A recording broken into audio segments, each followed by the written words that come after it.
Tragjedi në Brazil, futbollisti 18 vjeçar vritet nga vëlla i vogël duke e pastruar pushkën.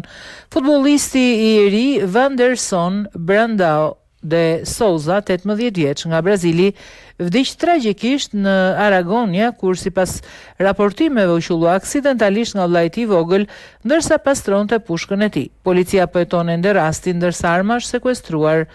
Ngushëllimet tona familjes dhe miqve, Zoti i ngushëlloft të gjitha zemrat tona, njoftoi klubi në rrjetet sociale ku raportua nga të gjitha mediat botërore. Familja, miq dhe komuniteti i futbollit rajonit janë të tronditur nga humbja e një lojtari të talentuar i cili sapo kishte filluar të luajë për ekipin senior të klubit. Pas tragjedisë, klubi përzulloi të gjitha aktivitetet dhe i bëri homazh sulmuesit të talentuar.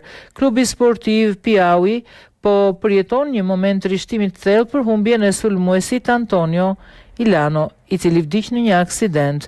Ilano ka veshur ngjyrat e klubit që nga viti 2024 dhe ka garuar në Piauiense U20, São Paulo Junior Club dhe Northast U20 League.